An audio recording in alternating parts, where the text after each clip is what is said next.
et la société Péris, partenaire du rugby languedocien, vous présente Série Rugby.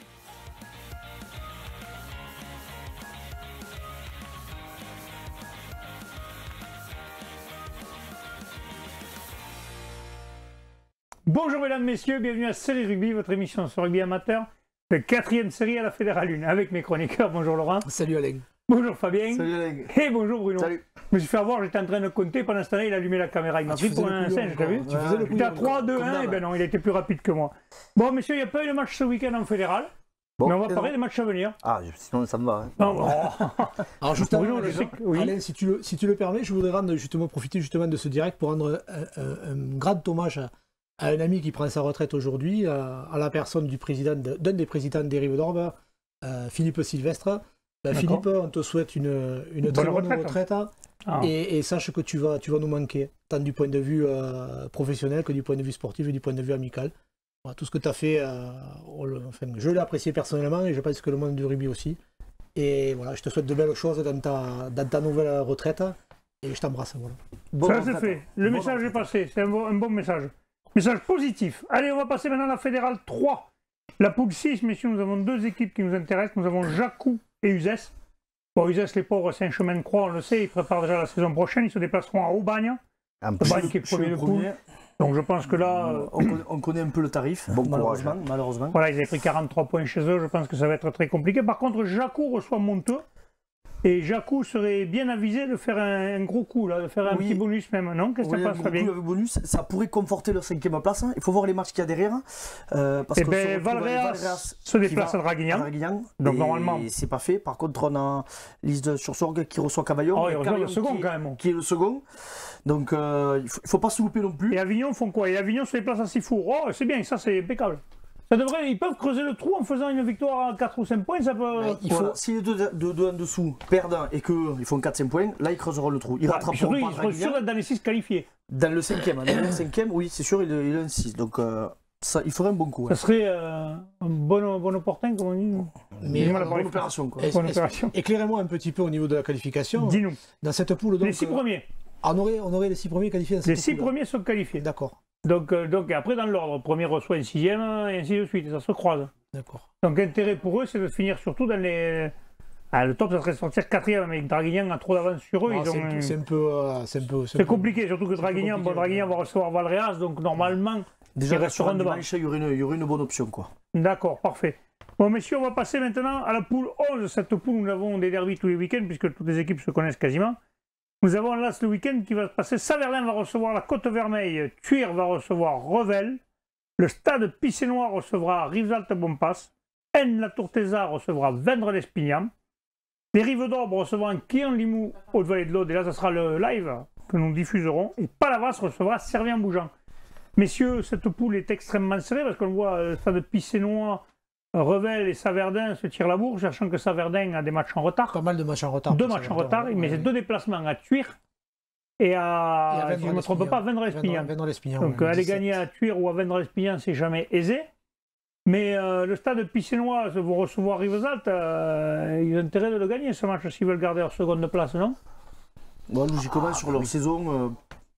Oui, ils devraient s'imposer. Il faut se méfier des Catalans. Ils avaient perdu là-bas, mais bon, voilà, là sur la maison, espérons qu'ils aient récupéré du monde parce qu'ils se sont retrouvés un peu en difficulté. Ils avaient quelques joueurs qui étaient cadres, qui étaient blessés ou qui n'étaient pas là. Ils ont eu du mal un peu, le Stade Picénois là.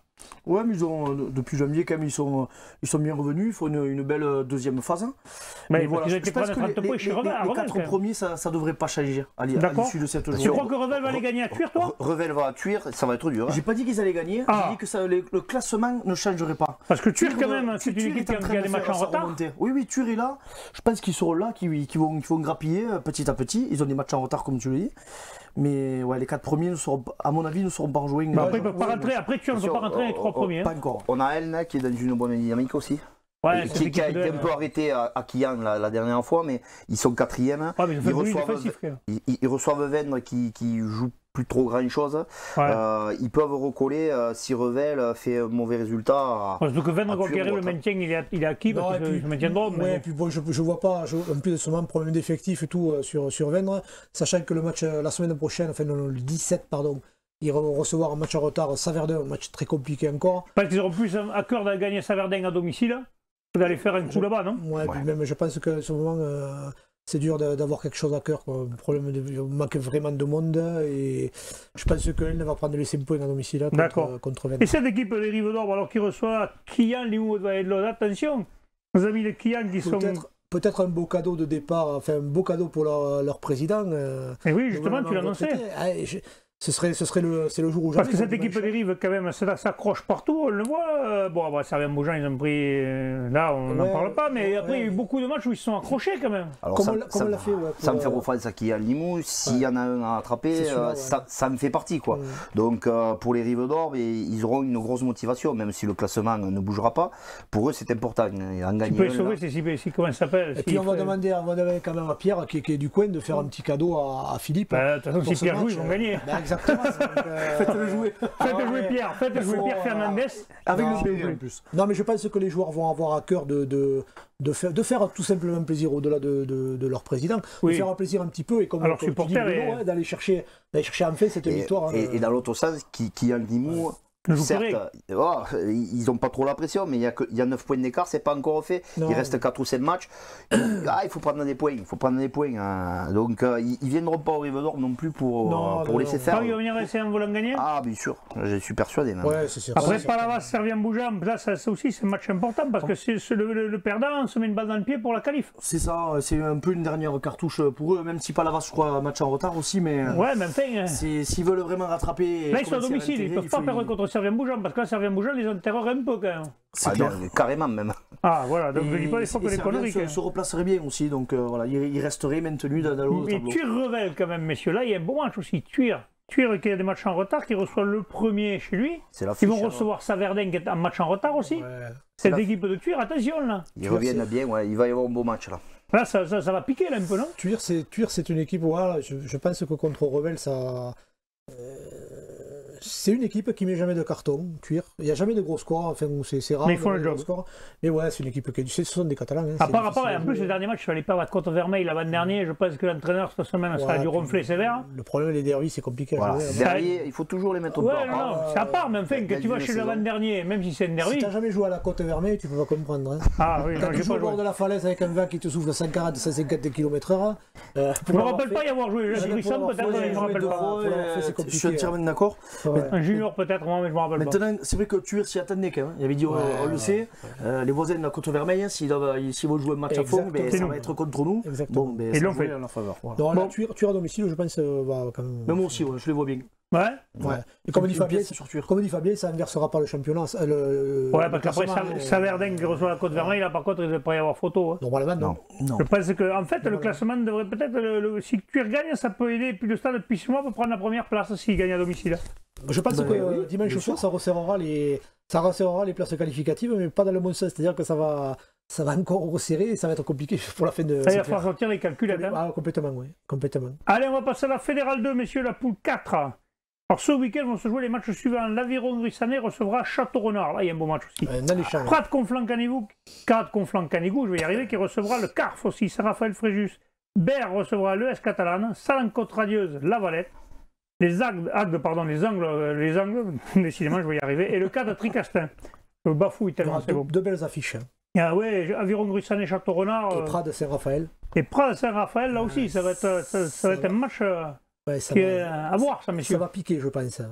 Ah oui, c'est pas Conflans-Canigou, il faut les gagner. Donc, et puis en plus, ils sont sur une bonne dynamique. Hein. Les Châteaux à Gruissan aussi. Puis ils ont déjà laissé des points à domicile contre le 4 il n'y a pas si longtemps. Bon, on sait que le 4 c'est un peu leur bête noire, mais là, Prades. Mais là, ils vont essayer de remettre les pendules. Ils sont installés dans les 4 et ils vont vouloir absolument y rester. Donc ça risque d'être compliqué, même contre une belle équipe de Saint-Raphaël. Après, l'Aviron Grissanet. Ça, c'est l'affiche. L'Aviron Grissanet, s'ils ne veulent pas laisser le wagon s'en aller, il faut essayer de faire quelque chose. Il faut gagner. Alors, c'est pas la meilleure équipe, Château. Ouais, Château-Renard à domicile. À domicile, autour d'un gros paquet, je ne sais pas dans quel état est l'effectif, mais s'ils sont complets. En tout cas, c'est un beau match à aller voir, ça. Oui, parce que je pense qu'à Matei, là, ça risque de taper fort. En plus, le maintien est assuré. Ah oui, maintenant le maintien est assuré. En gagnant Château, tu te donnes l'occasion d'une qualif. Donc, ouais, parce qu'il va y avoir une belle bataille là, surtout avec le 4. Bon, par contre, malheureusement, je pense qu'on n'aura pas les deux clubs qui vont réussir à se qualifier parce que ça va être. Il y a des clubs qui risquent de rester sur le carreau. Mais ouais, mais en tout cas, il faut gagner. Et pareil, le 4 qui reçoit Tricastel. Après, on a Agde qui est en bonne posture pour se qualifier aussi. Agde, ils reçoivent les Angles l'avant-dernier. Agde ça devrait être une formalité quand même. Ouais, ah oui, là, il devrait quand même gagner. Là, sur le tableau de marche, il faut qu'il y ait 5 points. Voilà, on est bien d'accord. Il faut, mais attention. Il faut, mais attention. C'est comme le 4 à Tricastel, messieurs. Le 4 quand même est 5e, mais Tricastel est 7e. Peut encore espérer. Ah, eux, c'est jouable pour Tricastel, c'est sûr. Mais pareil, attention, Maritime de le 4 là. Autant les Grussani que le 4, il ne faut pas se louper. Prades reçoit aussi, donc voilà. Et Agde, à la limite. En fait, ce week-end, tous ceux qui reçoivent, ils n'ont pas le droit à l'erreur. Je pense que dimanche soir, s'il va rester en course, le classement risque de changer là. Ouais. Ah ouais, on y verra plus clair aussi. Ça va s'éclaircir. Ah, on va avoir une éclaircie après entre la 4 et la 7, là, on verra. Parce que Bruno Breton va nous faire toute la semaine de Monsieur Météo. Il nous faudra un peu plus de matchs. Parce que j'ai discuté avec mon cousin qui était à le 4 justement. Il m'a dit, avec tous les déplacements, même Grussel, c'est pas évident. Tricastel, même Berra, il m'a parlé de Berra qui pourrait encore revenir par rapport à leur dernier match. Donc, moi j'attendrai plutôt 2-3 matchs. Il reste 4 matchs avant les phases finales. Moi, je sais pas, on en reparlera peut-être la semaine prochaine, mais à mon avis, je pense que ça va se décanter ce week-end. Ça va changer. Allez, on va passer maintenant à la poule 5, messieurs, le Fédéral 2. Nous avons Castelnaudary. Castelnaudary qui a fait un gros coup le week-end dernier, a fait le dernier match en battant Malmort à domicile, donc ils se sont bien écartés maintenant du maintien, parce qu'ils ont 14 points d'avance sur Nègrepelisse. Donc c'est quasiment acquis, on va dire, le maintien. Par contre, là, ils se déplacent à Cahors quand même. Cahors, bon, 6e de poule. Ouais, c'est. Mais Cahors qui tourne. Moyen. Écoute, Castel, là, en tout cas, ils vont pouvoir jouer sans la peur au ventre. Et ça leur est pas arrivé trop souvent cette année. Et attention que les Choriens, quand ils n'ont pas la peur au ventre, ils sont peut-être encore plus difficiles peut-être à manœuvrer, non ? Voilà, et Cahors, lui, c'est peut-être sa dernière chance, même si c'est compromis. La qualif, c'est très loin. 8 points de retard. Ouais, c'est très compliqué, mais bon. Tant que surtout que pas mis un match de retard devant et puis Villefranche-de-Lauragais aussi. Mais pour Castel, moi, il y a 4 matchs, ils ont 2 matchs à domicile. L'objectif ce sera de gagner ces 2 matchs à domicile. Ouais. De toute façon, le maintien est acquis. Voilà, et de valider leur maintien comme ça. Et ça aura fait une. Ça serait bien que l'année prochaine, ils arrivent à se maintenir plus tôt. Les pauvres, ils vont jouer un peu plus haut parce que chaque année, ils se maintiennent, mais c'est long. Ça dépendra de leur début de saison. Ça fait 2 ans qu'ils ont un début de saison catastrophique et qu'après, ils doivent cravacher pour revenir. Après, la poule doit être sacrément con à jouer parce que quand on voit un club comme Millau qui se pointe à la 8e place à peine. Ils sont plus habitués à jouer pour la qualif. Complètement. Donc, Millau, un club ambitieux qui se retrouve à la 8e. De Caseville, avec le passé de ce club aussi, qui se retrouve à la dernière place et en passe de descendre en Fédéral 3. Ouais, c'est bizarre parce que le classement était bouleversé parce que ça a vachement changé. Pendant un temps, on avait Castelnaudary qui était 11e, Nègrepelisse et Malmort qui étaient derrière aussi, et maintenant ça s'est bouleversé ce classement. Après, ce qui fait plaisir, c'est de revoir Mazamet à ce niveau. Ouais, c'est peut-être un peu la surprise de les voir si haut, parce que depuis 2-3 ans, ils étaient vraiment au milieu de tableau. Le président avait dit que leur objectif était quand même de monter au-dessus. Et ils sont en train de le mettre en marche. S'ils ont mis les moyens là, en tout cas, ils ont les.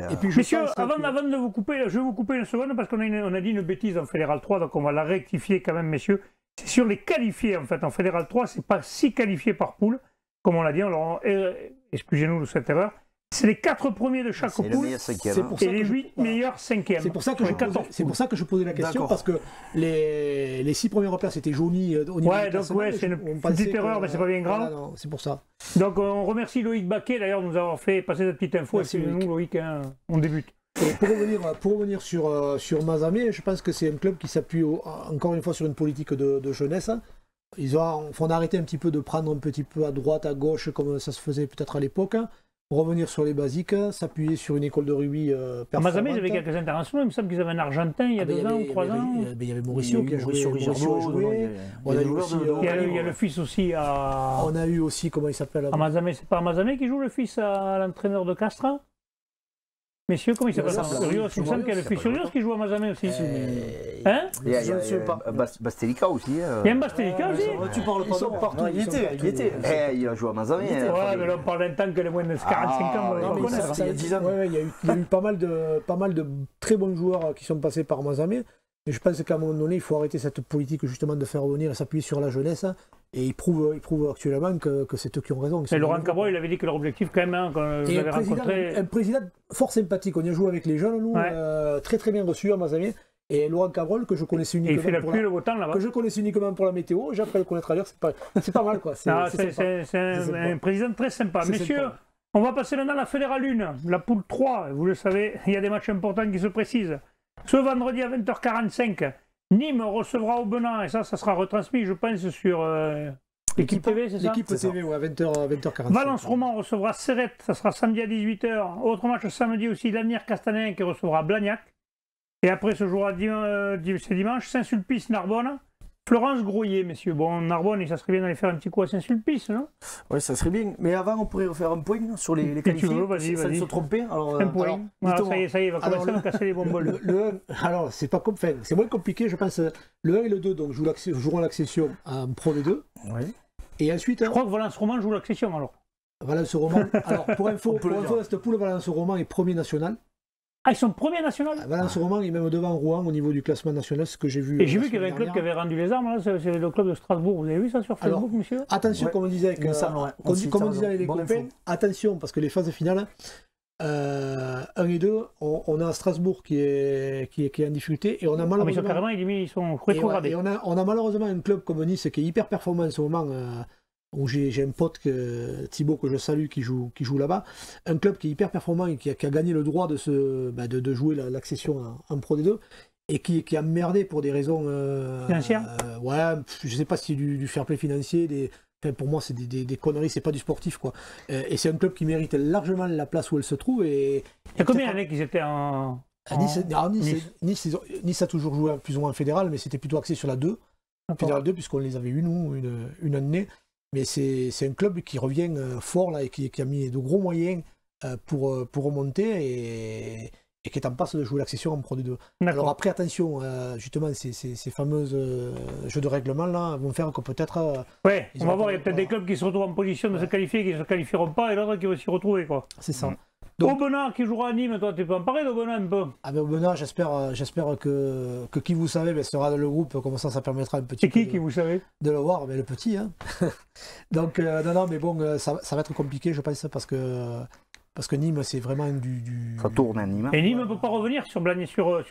Non, les places sont acquises. Là c'est joué, je veux dire 1 et 2 c'est joué. Là il faudrait vraiment... Après ça va se jouer plutôt entre 5 et 6 plutôt que ça va changer parce qu'après 2 et 3 et 4. Oui mais Narbonne, alors de mémoire, il me semble que 3, 4, 5 et 6 vont jouer le Jampra. Oui, c'est ça. Et donc pareil, à mon avis, 3, 4, 5 et 6... Ça ne bougera pas. Je pense pas parce que je ne vois pas Rodez revenir sur Castanet. La fin de saison va être compliquée. En plus, là, ils sont exempts. Donc, si jamais les autres gagnent, ils vont prendre des points de retard. Rodez est un exemple. Castanet reçoit Blagnac. C'est pas fait. Voilà, c'est pas fait. Mais bon, ça va être un petit derby aussi samedi. Je pense qu'il va y avoir du monde au niveau de Castanet. Donc, pour moi, on a un match qui va être hyper intéressant au niveau du rugby. Et un autre vachement important, c'est Narbonne à Saint-Sulpice. Il faut impérativement que Narbonne s'impose à Saint-Sulpice parce que ça risque d'être compliqué. Ben oui, parce que si l'Avenir Castanet venait à gagner et que toi tu perds, tu te retrouveras encore en position défavorable. C'est ça. Oui, c'est ça. Avec une grosse pression. Avec une grosse pression que tu n'as pas besoin d'avoir en fait. Donc il faudrait le gagner ce match à Saint-Sulpice. Ça serait de bon augure. Messieurs Serrette à Valence, bon, je pense que les Serrettans... ils ne jouent pas leur saison là-dessus. Mais enfin, quand même, c'est une équipe qui accroche. Mais bon, là, après, tu sais que tu vas là-bas. Bon, tu as pris 54 points à la maison. Nous sommes bien revenus, monsieur le premier. Honnêtement, comme je te le répète, Valence est actuellement premier national. C'est-à-dire au même nombre de points que Rouen sur le truc, connaissant Rouen, l'armada rouennaise. entre les Anglais, les Fidjiens et compagnie. Puis on les a vus. C'est bien, c'est l'avenir du rugby français, ça. Sur l'équipe TV à Narbonne, on tombe on voit une équipe narbonnaise très vaillante et qui joue avec le cœur et en première mi-temps. Et puis après, c'est fini, quoi. Dès que les autres ils commencent à dérouler, il y a une. Et puis un banc qui est de même qualité. Il y a une division d'écart sur le coup, quoi. Et la tranquillité. C'est une équipe qui se sont jamais affolés. Il me semble qu'ils sont menés à un moment donné, ils sont menés à Narbonne. Ah oui, comme il faut. Tranquillement, sans paniquer, en ayant fait un peu tourner en plus l'effectif, ils insufflent petit à petit le banc qui rentre et qui fait la différence. Ils marquent dans les arrêts de jeu à la première mi-temps, ils marquent à l'entame de la seconde et à partir de là. Ils marquent les moments clés, puis après c'est fini. Mais c'est une équipe qui vise la montée depuis un petit peu comme Bourg-en-Bresse à l'époque. Valence-Romain, c'est la fusion de deux clubs emblématiques dans la Drôme. Et ils ont mis les moyens, mais sur le long terme. Ils n'ont pas essayé de le faire de suite, quoi. Exactement, pas vouloir de suite. Pas sur la chair financière. Non, ça a été. Ils n'ont pas mis la charrue avant les bœufs. Il faut savoir que les espoirs de Valence sont champions de France en titre, de mémoire. Donc on peut s'appuyer sur une génération quand même montante. Les équipes jeunes, c'est pareil. Donc voilà, c'est un club qui c'est simple logique. Ils devraient bien vivre. Ils étaient 5e l'année dernière de la poule d'accession unique avec tous les cadors. Donc ils bataillaient déjà avec les meilleurs. Bien sûr. Et non, cette année ils confirment, ils ont même franchi un cap. C'est peut-être leur année alors. Je pense. En tout cas, ils seront dans les 3-4 clubs qui prétendent à rejoindre la Pro D2. Blagnac l'aura plus dur sûrement. Blagnac, c'est déjà beau là où ils sont. Blagnac, c'est parfait. Bon, mais c'est un renouveau, le rugby est en train de se relancer à Blagnac aussi. Attention, Blagnac, depuis que Fred Michalak a repris la présidence du club, s'appuie sur, on n'en parle pas souvent, mais une équipe de filles aussi féminine performante. Pareil, c'est vrai que c'est vraiment structuré. Il y a des moyens aussi. C'est clair. Le stade, super stade. Je ne sais pas si vous connaissez. Moi, j'ai eu la chance d'y jouer un samedi soir en nocturne l'année où Blagnac descendait de Pro D2. C'est magique. C'est un terrain. C'est beau. Billard. Ça reste le côté toulousain. On le sait, messieurs. C'est bien, écoutez, ça va être le mot de la fin. Je vous remercie. On va se retrouver demain pour les séries. Merci, messieurs. Transpirez bien sur tous les terrains. Bye bye. Ciao.